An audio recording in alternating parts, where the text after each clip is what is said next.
Assalamualaikum warahmatullahi wabarakatuh. Selamat pagi pemirsa Sultan TV. Senang sekali saya Bian Oktario bisa hadir kembali menemani Anda pada pagi hari ini di Bincang Hari ini. Dan seperti biasa di pagi hari kita akan menemani Anda dengan perbincangan hangat, di mana pada pagi hari ini kita akan berbincang-bincang mengenai sesuatu yang hangat, yaitu tentang PCR yang bisa dibilang ini bisa dibilang lumayan jadi problematika dan jadi perbincangan publik karena PCR ini menjadi salah satu syarat untuk masyarakat Indonesia khususnya yang mau bepergian, entah itu keluar kota atau keluar daerah, khususnya untuk penerbangan dan juga untuk perjalanan jarak jauh. Nah, dan untuk PCR sendiri ini masih banyak masyarakat yang menilai bahwa harga PCR ini lumayan cukup mahal, masih dinilai cukup memberatkan, dan kira-kira seperti apa nih dampaknya bagi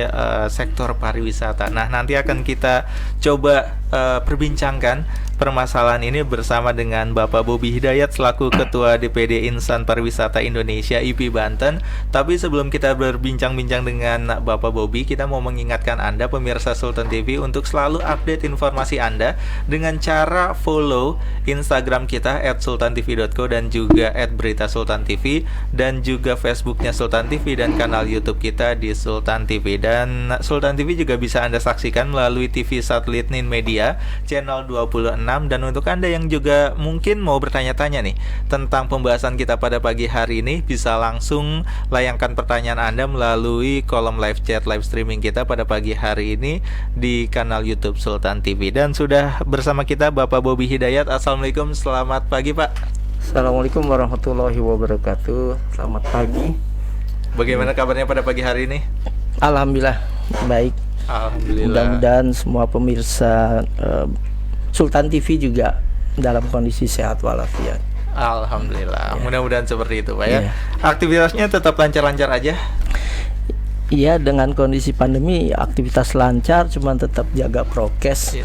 Dan ya harus menyesuaikan dengan prokes itu. Benar. Dan pada pagi hari ini Pak, kita masih akan membicarakan tentang PCR yang bisa dibilang ini masyarakat banyak yang menilai ini lumayan cukup memberatkan karena harganya masih mahal. Nah, untuk dampaknya sendiri untuk pariwisata seperti apa, dan mungkin sebelumnya mungkin bisa dikenalkan juga gitu ya soal Insan Pariwisata Indonesia ini sebenarnya apa dan lingkupnya apa saja gitu. Oke. Baik, sebelum dimulai saya ingin ada satu kata, ini juga dulu dari guru saya, cuman saya rubah sedikit. Katanya gini, kalau tidak karena Pulau Tunda, tak akan aku wisata bahari. Kalau tidak karena cinta, tak akan aku datang kemari. Wah. Ya, jadi karena kecintaan kita terhadap pariwisata secara nasional dan secara provinsi, karena kecintaan kita untuk menggeliatkan kembali ekonomi masyarakat, karena pariwisata itu bersentuhan langsung dengan permasalahan ekonomi masyarakat. Atau pariwisata itu sejalan, bukan hanya ekonomi kreatif, juga sejalan dengan UMKM dan koperasi, karena para pelaku wisata itu sebenarnya termasuk UMKM. Ya. Dan juga ada yang sudah membentuk pelaku wisata ini juga membentuk koperasi. Jadi banyak sentuhan, dan ini memang langsung menyentuh akar rumput. Yang kedua, ada satu hal yang harus kita bangun, ini semangat kebersamaan untuk mencari solusi dari permasalahan ini. Karena kami memandang sebenarnya ini ibarat dua sisi mata uang yang harus berdampingan. Karena kalau salah satu sisinya hilang, maka tidak ada nilainya. Benar. Yaitu satu sisi adalah kesehatan, yang sisi lain adalah ekonomi. Maka Provinsi Banten aja 4 Oktober kemarin waktu ulang tahun Provinsi Banten ke-21 mengangkat moto ini, masyarakat sehat, ekonomi kuat. Nah, jadi dua sisi ini harus terpadu bersatu sehingga punya nilai. Maka ketika ada permasalahan seolah kesehatan dan sisi ekonomi ini bertolak belakang apalagi berbenturan, mari kita coba cari bagaimana solusi terbaiknya gitu. Baik, Insan Pariwisata Indonesia sendiri di Provinsi Banten ini baru 29 September kemarin mulai ada dikukuhkan gitu. Dan Insan Pariwisata Banten ini sebenarnya lebih mencakup keseluruhan berbagai macam pelaku wisata, mulai dari di Insan Pariwisata Indonesia untuk Banten ini ada yang punya penginapan atau resto, kemudian mengelola destinasi wisata, kemudian juga travel, bahkan sampai kemudian event organize, yang itu semua terkait secara langsung atau tidak langsung dengan kepariwisataan. Insan Pariwisata Indonesia sendiri lahir itu 17 April 2015 di Sidoarjo, Jawa Timur. Nah, sekali lagi misi kita ya tadi ingin membangkitkan pariwisata secara nasional ya, dengan menggali potensi lokal yang bisa dikembangkan. Oke. Nah, sebenarnya kalau ngomongin soal teman-teman dari Insan Pariwisata Indonesia khususnya yang ada di Banten, ini kondisinya selama pandemi ya hampir berjalan 1,5 tahun kurang lebih ya, atau mungkin sudah lebih juga gitu. Iya. Ini seperti apa? Apalagi sekarang kan ya bisa dibilang masyarakatnya juga sudah mulai entah mungkin terbiasa atau mungkin juga sudah mulai menggeliatkan lagi nih untuk berlibur, berwisata. Nah, ini seperti apa nih kondisinya? Masyarakat sudah sangat greget ingin beraktivitas dan berwisata. Buktinya apa? Bulan Oktober sempat itu ketika dibuka mulai dilonggarkan lah PPKM itu pas hari holiday ya, weekend, maksudnya hari libur itu rame anyar itu. Tapi karena saking ramenya dan sulit dikendalikan, akhirnya kemudian ditutup kembali destinasi wisata itu. Artinya dari situ hasrat dan keinginan kuat dari masyarakat untuk berwisata ini sudah mungkin puncak ubun-ubun, udah gak tertahan lagi gitu. Nah, ini perlu bagaimana tadi sekali lagi tetap prokes itu bisa terjaga, tapi kemudian saluran mereka untuk berwisata dan kemudian itu punya efek pada geliat ekonomi di sektor wisata, dan masyarakat di sekitar daerah wisata ini bisa terfasilitasi, dicari titik temunya. Dan kabarnya di Kementerian Pariwisata Ekonomi Kreatif itu juga lagi dibahas untuk prokes untuk event-event besar, berkapasitas besar. Dan memang dari semenjak kena pandemi ini, memang hantaman terhadap sektor pariwisata ini cukup dahsyat gitu. Karena sampai 800 ribuan yang sementara rumahkan dulu, sama 600 ribuan yang kemudian dirumahkan beneran gitu, artinya dipecat gitu. Nah, ini dampaknya besar, dan tingkat keterisian hotel pun di Provinsi Banten itu sampai pernah anjlok hanya 12%. Ya, gitu. Jadi lumayan sangat terdampak sekali. Terdampak sekali. Jadi nggak cuma dari pemilik dari sektor pariwisatanya gitu, tapi juga mungkin dari karyawan-karyawannya yang lebih terdampak lagi, Pak ya. Betul. Dan kalau untuk sejauh ini untuk sedikit memulihkannya, kemarin-kemarin sebelum adanya pelonggaran ini dari sektor pariwisata menggeliatkan apa nih? Iya. Jadi ya pada akhirnya banyak teman-teman ini ada 3 yang dilakukan. Pertama, bercoba tetap bertahan dan kreatif, sehingga akhirnya ada yang menjual wisata dengan virtual. Jadi mengunjungi tempat-tempat wisata secara virtual aja. Jadi cukup mata yang memandang gitu. Ya, itu yang kedua.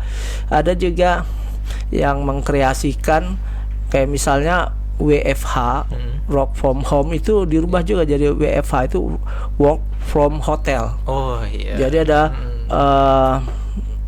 kelompok-kelompok kecil atau targetnya family, untuk kemudian mereka ya bekerja bukan dari rumah tapi dari tempat wisata. Benar. Gitu. Nah itu kreasi-kreasi yang coba dilahirkan.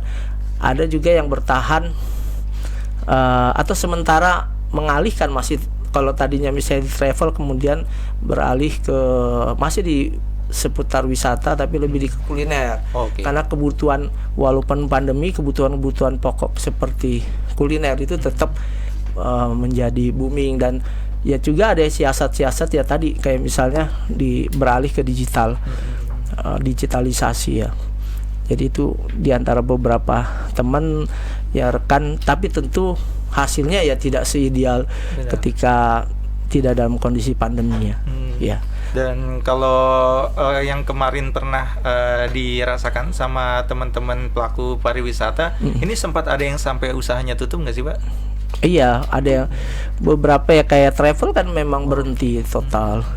Awal-awal kayak hotel tadi juga atau penginapan itu juga berhenti total.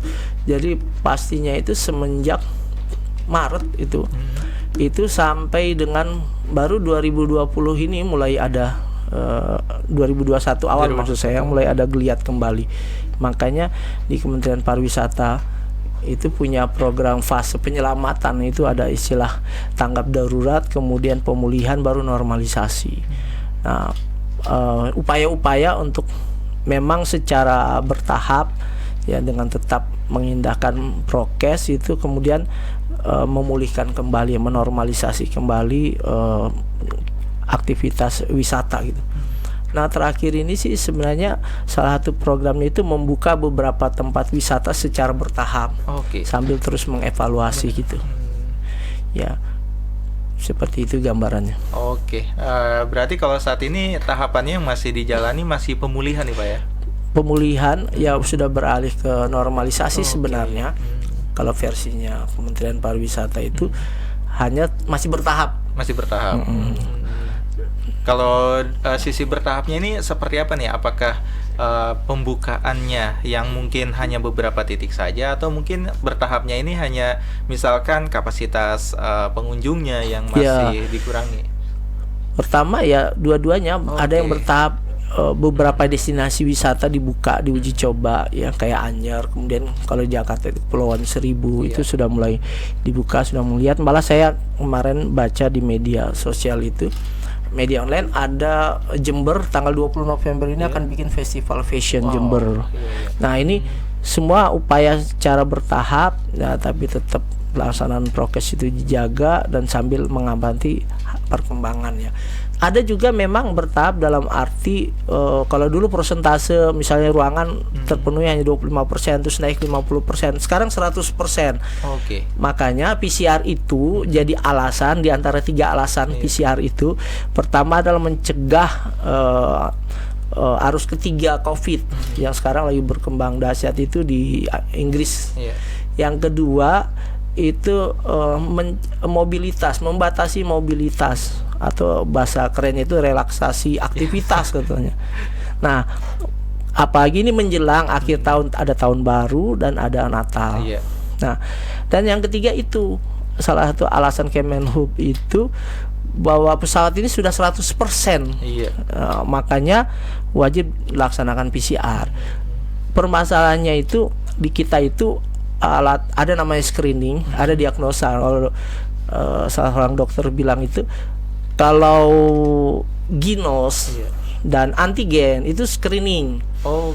Nah kalau PCR itu diagnosa. Nah harusnya di kayak di dermaga atau di bandara itu screening aja, cukup. Nanti kalau ada orang yang terduga kuat atau gejalanya mengarah itu baru dipisahkan diagnosa gitu. Nah ini mas saya teman-teman, jadi kalau dilihat runtutannya itu dari 19 Oktober muncul instruksi Mendagri. Nah ini yang kemudian 19 Oktober itu memicu polemik. Baru PCR wajib. Nah wajib dengan alasan kekhawatiran ada arus ketiga COVID, kemudian mobilitas, dan yang kemudian tadi dibukanya 100% untuk penerbangan bandara isinya, isi pesawat ya.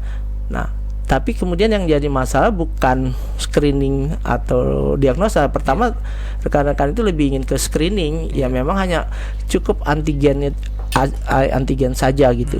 Kecuali orang yang diduga kuat ke arah itu, ya itu bisa di PCR. Yang kedua masalah harga. Nah, harga ini makanya ada koalisi masyarakat untuk kesehatan dan keadilan juga. Di situ ada yang dari ICW, YLBHI apa. Itu mereka memandang ini kurang transparan dan akuntabel. Nah, ini yang masalah karena di harga PCR kita itu pernah di awal itu sampai 2,5 juta. Kemudian turun 900.000 Oktober 2020. Kemudian turun lagi 10 bulan kemudian itu jadi sekitar 525.000.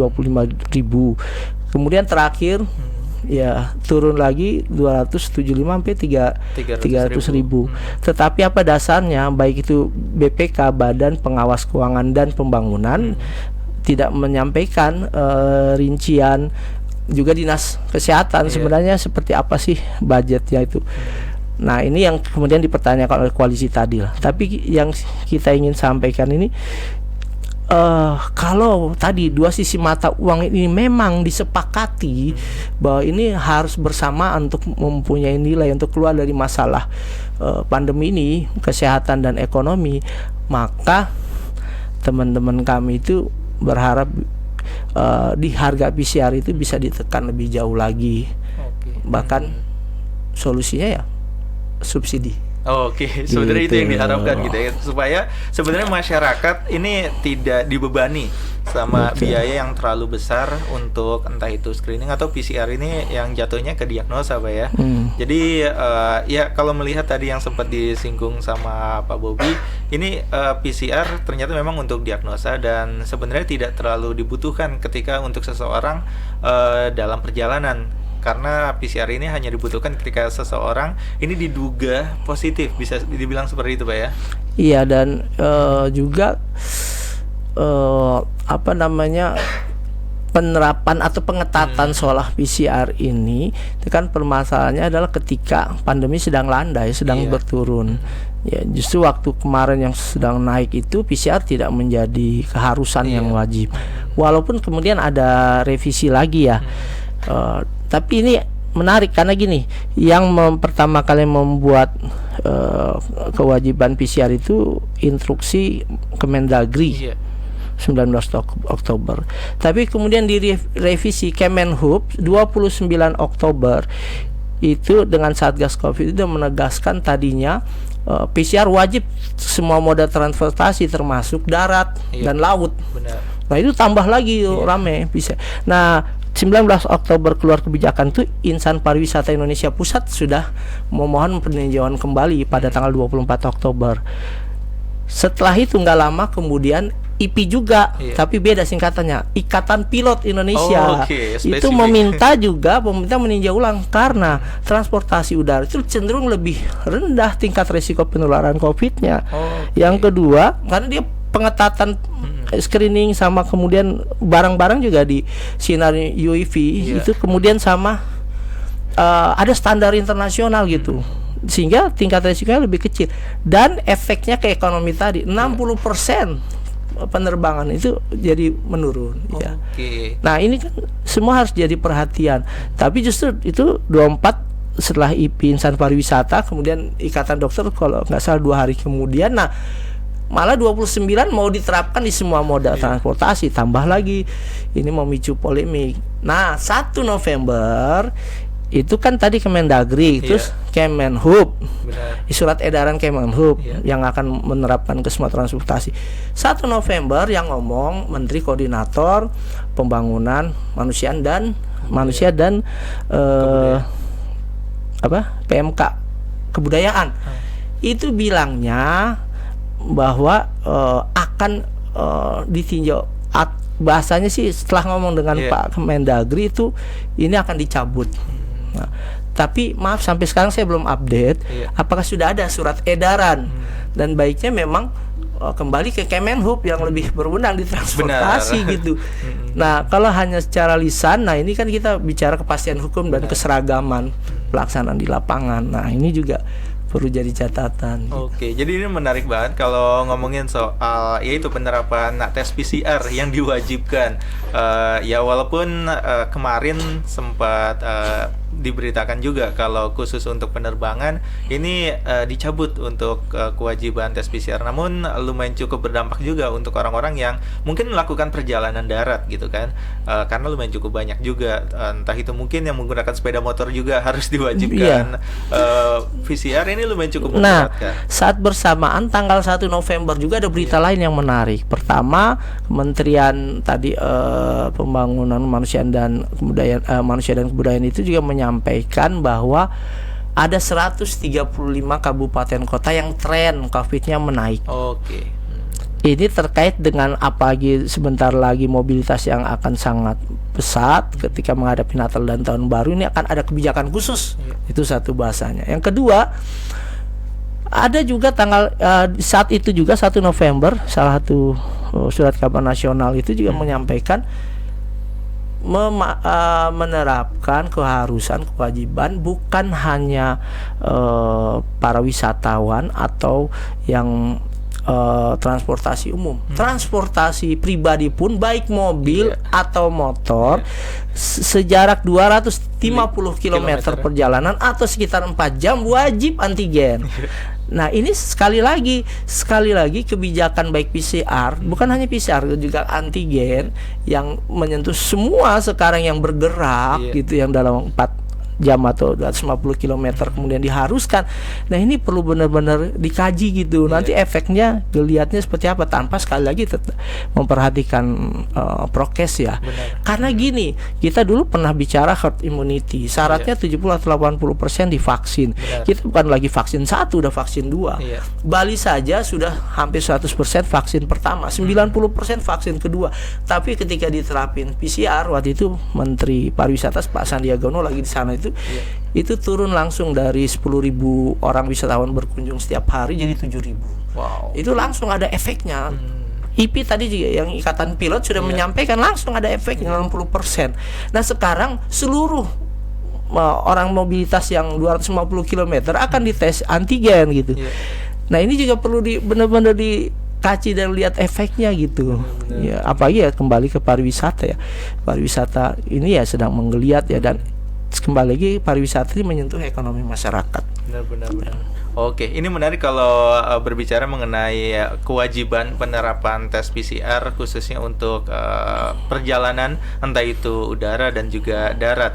Dan ini akan kita bahas juga nih bagaimana dampaknya untuk khususnya nih untuk pariwisata di Banten dan bagaimana respon dari insan pariwisata yang ada di Banten sendiri ini seperti apa dan harapannya seperti apa. Nah, ini akan kita bahas. Dan untuk Anda pemirsa Sultan TV yang mau bertanya-tanya juga tentang pembahasan kita pada pagi hari ini, langsung saja layangkan pertanyaan Anda di kolom live chat live streaming kita di kanal YouTube Sultan TV, dan kita akan kembali. Pastikan Anda tetap bersama kami di talk show Bincang Hari Ini.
TV, Anda masih tetap bersama kami di Talk Show Bincang hari ini. Dan pada pagi hari ini kita masih berbincang dengan Bapak Bobi Hidayat selaku Ketua DPD Insan Pariwisata Indonesia IPI Banten tentang harga PCR yang mahal dan apa dampaknya bagi pariwisata. Tadi sempat disinggung juga tentang sebenarnya nggak cuman kebijakan dari pemerintah soal PCR yang mewajibkan untuk perjalanan udara dan juga perjalanan darat, tapi di Jeddah juga kita diingatkan dengan beberapa kebijakan yang ternyata lumayan cukup berdampak juga nih untuk pariwisata. Salah satunya yaitu kebijakan karantina, dan ini lumayan cukup apa ya, bisa dibilang menyurutkan minat turis atau wisatawan untuk berlibur, karena mungkin untuk mereka yang liburannya tidak begitu lama, tapi kalau harus dipotong dengan karantina, masa liburannya akan semakin berkurang. Nah, ini kalau berbicara mengenai dampaknya, sekali lagi mungkin kalau untuk teman-teman di Banten sendiri nih Pak, ini sudah ada yang bersuarakah, mengeluhkah, atau seperti apa nih mengenai kebijakan-kebijakan yang beberapa sudah dikeluarkan oleh pemerintah? Iya, jadi ya saya dan masuk juga di beberapa komunitas gabungan, organisasi asosiasi pelaku wisata. Nah, itu mereka juga sangat berharap, malah sebelum ya podcast ini ya saya coba menggali, minta masukan seperti apa sih harapan-harapannya. Ya itu mereka sangat berharap bahwa PCR atau kebijakan-kebijakan yang sekiranya bisa terdampak pada geliat wisata yang sedang secara bertahap dikembangkan ini coba bisa dikaji secara bersama, tanpa sekali lagi tetap dua mata sisi uang, tidak hanya ekonomi saja tapi tetap kesehatan juga diperhatikan, tapi jangan kemudian over protektif gitu ya, tapi juga jangan sampai loose ya, sampai lepas begitu. Nah ya, jadi harapannya seperti tadi bahwa pemerintah benar turut campur tangan untuk mendongkrak, mensupport menggeliatnya kembali ekonomi masyarakat. Kalau dalam hal ini temanya ya pariwisata, di sektor pariwisata. Kenapa? Karena informasinya ternyata dari dana penanganan COVID-19 tahun 2020 saja yang sekitar 99 triliun lebih itu terserapnya hanya 63%. Kemudian di tahun 2021 ini 130-an triliun dana untuk penanganan COVID ini baru 53% yang terserap per 15 Oktober kemarin. Itu menurut teman-teman di koalisi itu tadi, masyarakat untuk kesehatan dan keadilan. Nah, sedangkan kebutuhan misalnya untuk PCR saja atau ya terkait dengan alat screening itu sekitar 23 triliun misalnya. Nah, ini kan masih bisa ditutup. Oke lah kalau misalnya tidak digratis, ada juga yang berharap udah digratisin aja sih. Nah, karena memang itu juga ada amanat undang-undang bahwa kewajiban pemerintah melindungi segenap rakyat tumpah darah Indonesia kan. Nah ini juga kalaupun tidak sampai sepenuh itu ya disubsidi lah, sehingga masyarakat taunya seragam nih. Tadi PCR harga kan 275 sampai 300 Jawa Bali. Antigen sendiri itu harganya teman-teman yang ke Bali itu ada yang dapat 80, ada yang 95, ada yang sekarang ada yang 100.000. Jadi itu juga ada perbedaan. Tapi kalau disubsidi jelas itu kita misalnya hanya bayar misalnya setengahnya. Ya. Begitu dengan PCR. PCR itu banyak yang dari teman-teman pelaku pariwisata itu berharapnya itu di bawah 100.000. Paling maksimal itu 100.000. Berarti kalau ada kelebihan ya disubsidi sama pemerintah. Nah, itu berarti terlihat itikat kesungguhan untuk memang mendongkrak, mempercepat pemulihan ekonomi. Paling tidak di yang kita bahas ini ya di sektor pariwisata. Itu harapan dari teman-teman dari insan pariwisata ya. Dan waktu itu sempat disinggung juga kalau dari pemerintah sempat bilang kalau harga tes yang ada di Indonesia ini terbilang murah kalau dibandingkan dengan harga tes yang ada di luar negeri. Nah sebenarnya kalau untuk perbandingannya sendiri mungkin kan masyarakat juga nggak tahu gitu ya harga tes di luar negeri seperti apa. Jadi ngerasa kayak ya mungkin ya emang paling murah kali Indonesia atau seperti apa nih Pak? Iya, kabarnya Oktober 2020 itu turunnya PCR itu jadi 900 itu karena kabarnya kan. Ada di YouTube itu mahasiswa doktoral di India yang memposting bahwa di situ lebih murah 95.000 100.000 rupiah.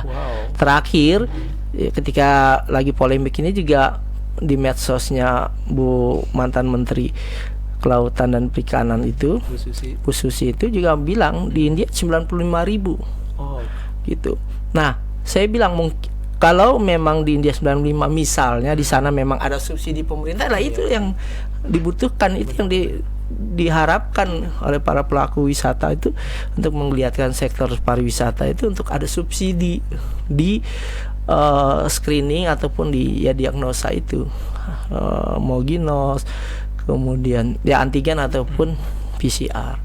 Nah itu makanya harapannya subsidi itu gitu. Sehingga masyarakat ya terbantu banget dengan melihat pariwisata. Dan yang kedua selain subsidi itu ada kejelasan kepastian hukum, sehingga bergeraknya itu jangan sampai tadi Banten 2 kali itu pernah dibuka rame tutup lagi lah.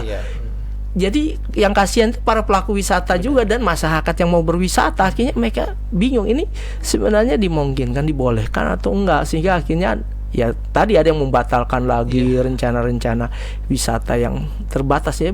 Padahal teman-teman di lapangan itu di pariwisata ya berusaha tetap menerapkan itu prokes gitu. Ya, jadi ada kepastian hukum, kejelasan seperti itu. Nah sekarang aja sekali lagi saya belum update apakah memang sudah ada keluar surat edaran seperti Kemenhub yang merevisi kewajiban PCR di bandara gitu. Dan kemudian apakah juga sudah ada surat edaran yang lebih jelas tentang tadi yang antigen, kewajiban 250 km atau 4 jam perjalanan itu juga diharuskan, dan semua itu mau pribadi mau kunjungan diharuskan gitu. Dan ini seperti apa dan apakah itu juga sudah dipertimbangkan dampak efek dari kebijakan itu. Nah ini yang diharap memang ada kebersamaan gitu. Oke, dan kalau untuk masyarakat sendiri mungkin banyak yang melihat kalau pariwisata di Banten ini mungkin lebih didominasi sama wisatawan lokalnya. Jadi mungkin tidak terlalu terdampak sama kebijakan PCR untuk penerbangan atau mungkin juga perjalanan jarak jauh darat. Nah, kalau untuk teman-teman pariwisata sendiri menilainya seperti apa? Apakah sebenarnya memang berdampak atau banyak juga kok wisatawan dari luar Banten yang sebenarnya datang ke Banten? Banyak sekali sekarang. Dulu ada Seven Wonder pariwisata Provinsi Banten yang jadi prioritas utama. Padahal potensi pariwisata Banten sendiri itu per Maret waktu acara digaungkannya Banten sebagai destinasi wisata halal dunia 10 besar, itu disampaikan bahwa potensi pariwisata di Banten itu punya 344 wisata alam. Kemudian punya 591 wisata religi dan 231 wisata buatan gitu. Dan Banten mulai misalnya kalau kita bilang Baduy, yang mengunjungi Baduy bukan hanya orang Banten, justru banyak dari luar. Sawarna sama gitu, malah dari turis asing itu banyak berselancar di sana. Kemudian Anyer sendiri Keraton Surosoan ini semua bukan hanya turis Banten. Nah, yang dari luar sendiri kayak misalnya gini, yang saya lihat tuh misalnya Pulau Burung di Kota Serang itu jarang kita berkunjung atau kita kenal, padahal yang sering ke situ itu adalah wisatawan Jepang yang meneliti kenapa pulau itu disinggahi. Jadi Pulau Burung itu dalam setahun 2 kali disinggahi burung yang migrasi dari Australia ke Afrika. Karena di Australia musim dingin, dia migrasi dulu tuh ke Afrika. Nah, berhentinya di antara Pulau Burung di Kota Serang. Nah, itu diteliti gitu. Nah, ini juga sama kita juga kurang tereksplorasi. Potensinya banyak. Nah, itu turis-turis asing. Terakhir saya dapat medsos itu di Tangerang sedang juga booming beberapa wisata yang kemudian wisatawan asing yang datang. Nah, ini semua pasti berdampak. Dan untuk itu maka kebijakan yang lebih ramah terhadap wisata ini perlu dikeluarkan gitu. Oke, nah kalau berbicara mengenai kesiapan teman-teman insan pariwisatanya sendiri gitu, karena kan kalau dari Kementerian Pariwisata, Kemenparekraf, Sandiaga Uno juga meminta insan pariwisata ini kan menerapkan CHSE gitu. Yeah. Nah kalau untuk teman-teman pariwisata yang ada di Banten sendiri, apakah sudah sepenuhnya menerapkan hal itu? Dan sebenarnya kebijakan itu ini lumayan cukup menarik minat wisatawan nggak sih? Khususnya mungkin yang dari luar Banten. Iya. Pastilah ketika kementerian jadi kebijakan itu akan dilakukan di setiap pariwisata, tempat-tempat pariwisata ya. Ya, CHSE itu standar-standar clean, kemudian health, kemudian safety dan sebagainya. Nah, itu pasti justru itu yang juga diupayakan secara serius ya di pelaku wisata ini supaya tadi memulihkan sektor pariwisata gitu. Ya, cuman tadi yang kita berharap banget itu daya dukung support ya untuk orang itu lebih mudah ya, tadi sekali lagi tanpa bebas bukan, tapi tetap dengan prokes itu bisa mudah mengakses, menikmati wisata gitu.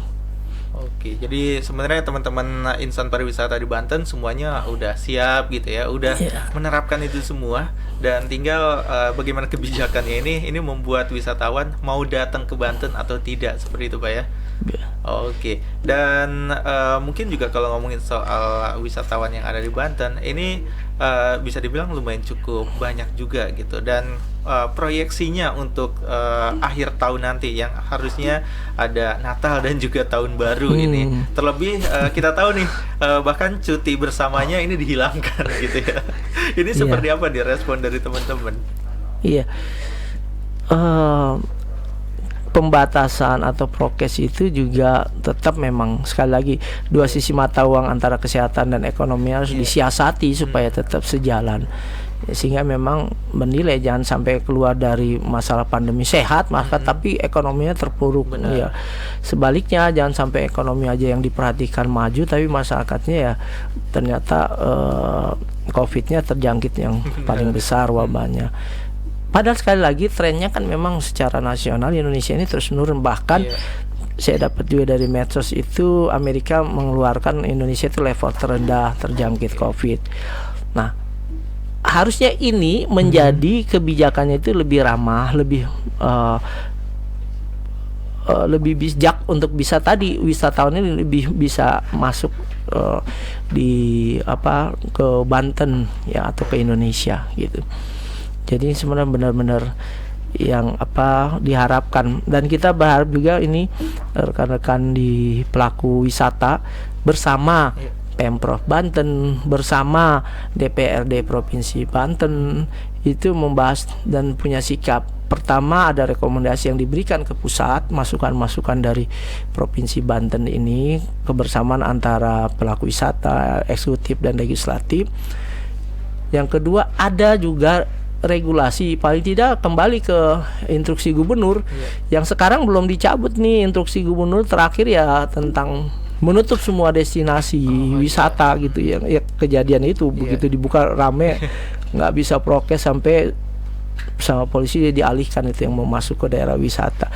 Nah ya duduk bersama gitu, apa yang bisa direkomendasikan untuk pusat, apa yang bisa jadi regulasi di Provinsi Banten ini untuk tadi kembali ramah wisata. Oke, siap. Ini menarik sekali kalau ngomongin soal pariwisata di Banten, dan mungkin juga gregetnya dari para wisatawan khususnya yang ada di Banten dan juga luar Banten yang mau masuk ke Banten Pak ya. Tapi ini akan kita lanjutkan lagi nih perbincangan kita pada pagi hari ini usai jeda. Dan di segmen 3 nanti kita coba bacakan beberapa pertanyaan yang masuk di kanal YouTube Sultan TV, dan nanti juga mungkin akan kita bahas bagaimana respon pemerintah daerah khususnya dan juga komunikasi teman-teman dari insan pariwisata dengan pemerintah daerah seperti apa. Nah, nanti akan kita bahas. Jadi pastikan Anda pemirsa Sultan TV tetap bersama kami di Talk Show Bincang hari ini.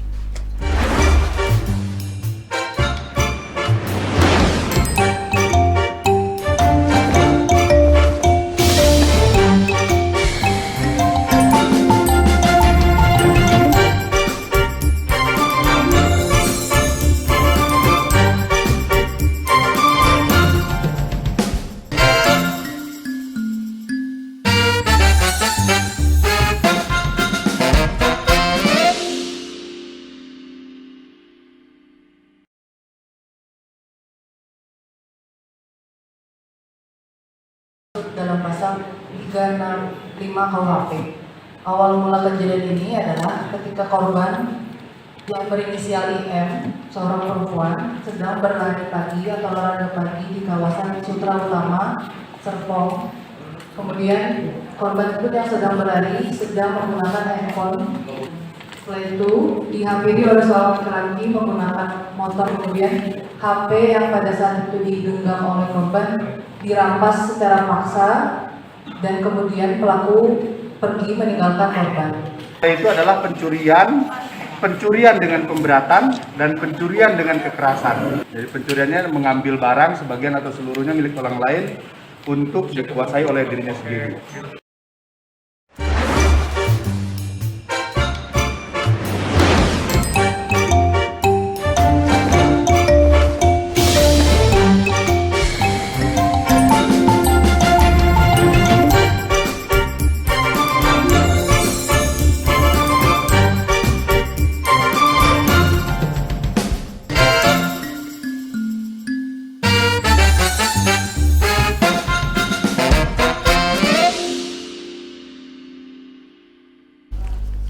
Terima kasih pemirsa Sultan TV, Anda masih tetap bersama kami di Talk Show Bincang hari ini, di mana pada pagi hari ini kita masih bersama dengan Bapak Bobi Hidayat selaku Ketua DPD Insan Pariwisata Indonesia IP Banten, mengenai pembahasan kita pada pagi hari ini, yaitu PCR yang mahal, apa dampaknya bagi pariwisata. Dan tadi juga sudah banyak kita bahas tentang PCR yang lumayan cukup mahal dan juga beberapa kebijakan-kebijakan yang diambil pemerintah, dan bisa dibilang ini lumayan cukup berdampak terhadap insan pariwisata, karena insan pariwisata ini tidak hanya untuk pengelola tempat wisata aja ya Pak ya, tapi juga untuk UMKM di sekitarnya dan juga semua yang mendukung dari pariwisata itu sendiri. Dan ini sudah banyak yang merespon ya tentang pembahasan kita pada pagi hari ini, dimana lebih banyak yang mengeluhkan juga gitu ya soal harga PCR yang lumayan cukup mahal, dimana ini juga ada yang menanyakan pemerintah dalam kebijakan tes COVID-19 ini harus satu bahasa, karena tadi juga sempat disinggung ini kenapa yang mengeluarkan kebijakan dari berbeda-beda kementerian gitu. Nah kalau Bapak sendiri ini menilainya seperti apa nih Pak? Kalau emang disepakati ada namanya Satgas penanganan percepatan ya masalah COVID. Kalau dasarnya Satgas itu dibentuk untuk mengkoordinasi dan mereka yang menjadi leading sektor untuk penanganan COVID, baiknya emang dikoordinasikan, dan jubirnya ya, juru bicaranya ya hanya Satgas COVID gitu, biar masyarakat juga tidak bingung ya bersikap gitu, dan memang satu kebijakan yang jelas pasti gitu. Sekali lagi nih yang surat edaran tentang pembatalan PCR ini saya belum update hari ini ya, nanti coba kita lihat bersama, mungkin apa sudah turun atau memang baru omongan gitu yang disampaikan oleh Menteri Koordinasi gitu. Karena di lapangan pas tanggal 1 informasinya itu ada yang belum, masih mewajibkan tes PCR ya. Ini ya perlu di apa namanya dipertegas dan perjelas. Nah, yang kedua tadi sebenarnya kembali kita punya semangat solusi nih, solusi supaya masyarakat sehat, ekonomi kuat gitu. Nah bagaimana caranya? Makanya sekali lagi untuk duduk bersama Pemprov Banten, DPRD Banten dan para organisasi pelaku wisata ya, kalau terkait dengan sektor wisata, untuk coba memberikan rekomendasi ke pusat dan kemudian juga memberikan regulasi yang jelas ke daerah. Karena sekali lagi di surat edaran yang terakhir ya, instruksi gubernur itu yang nomor 556/201 Dispar yang provinsi 2021 itu, kalau tidak salah ini masih bahasanya instruksi penutupan destinasi wisata di provinsi Banten. Sekali lagi saya belum update. Nah ini apakah sudah ada kebijakan baru? Kalau belum ada, ini saatnya juga memang untuk tadi duduk bersama, kira-kira apa yang bisa dilakukan, kebijakan regulasi yang kemudian tadi ramah wisata gitu.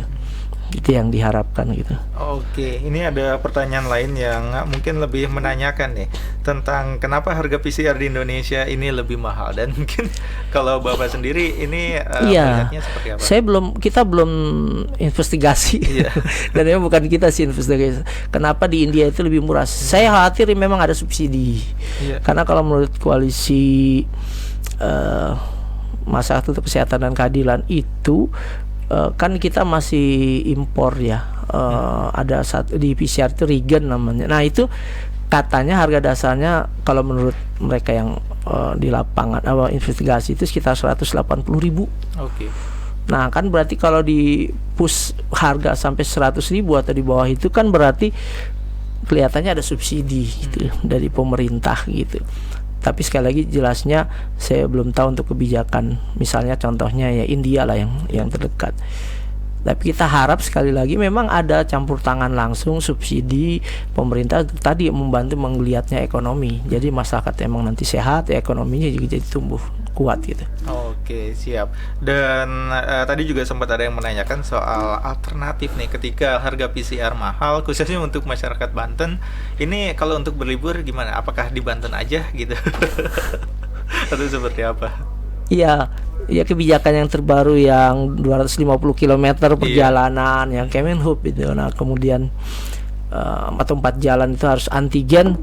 Ya ini makanya perlu ditinjau ulang. Tapi kalaupun memang itu jadi kebijakan, sekali lagi Pemprov Banten mungkin bisa berinisiatif untuk mensubsidi.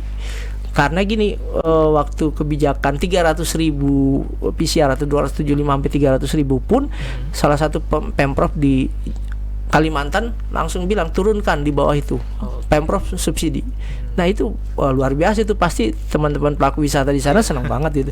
Dan para yang wisatawan itu merasa itu ini tuh kebijakan yang ramah wisata gitu. Nah itu kita harapnya ada solusi. Sekali lagi kita semangatnya solusi lah, nggak perlu cari perbedaan atau polemik yang berkelanjutan pada akhirnya tidak ada solusi gitu. Nah ini yang kita harap ada solusi. Gitu. Oke. Nah kalau untuk komunikasinya sendiri nih dari teman-teman insan pariwisata yang ada di Banten dengan Pemprov Banten sendiri seperti apa? Kita sangat berkomunikasi dengan baik. Malah IP ketika baru hadir ya di September akhir itu kita langsung coba koordinasi dengan Dinas Pariwisata Provinsi Banten. Alhamdulillah kita diterima dengan baik dengan ketua dinas, kepala dinas pariwisata, dengan kabid, dengan kasih. Luar biasa, terima kasih, itu respon yang sangat baik.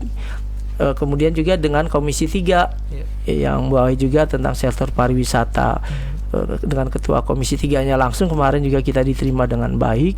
Nah ini untuk harmonisasi dan bersinergi, memang kita pada akhirnya kita ingin kalau di IP bilang ini kita ingin bangun semangat baja pariwisata Banten.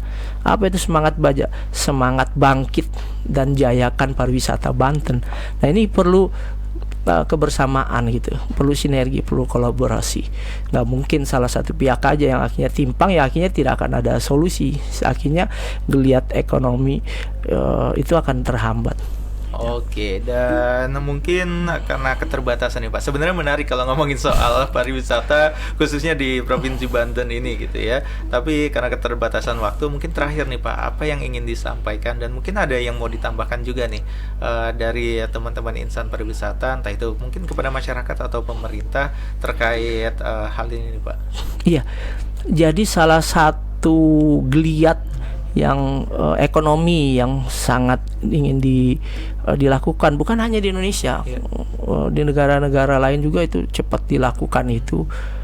Contohnya pertama Singapura aja langsung bilang bahwa pandemi COVID-19 itu virus biasa lah. Nah itu kan itu untuk memancing orang kembali berkunjung. Nah jadi karena sektor wisata, pariwisata ini salah satu leading sektor yang sangat dibutuhkan untuk menggeliatkan ekonomi, ini cukup besar. Karena kemarin pandemi itu kalau menurut Kemenparekraf, Kementerian Pariwisata dan Ekonomi Kreatif itu 20,7 miliar lepas hilang atau berkurang pendapatan dari sektor pariwisata.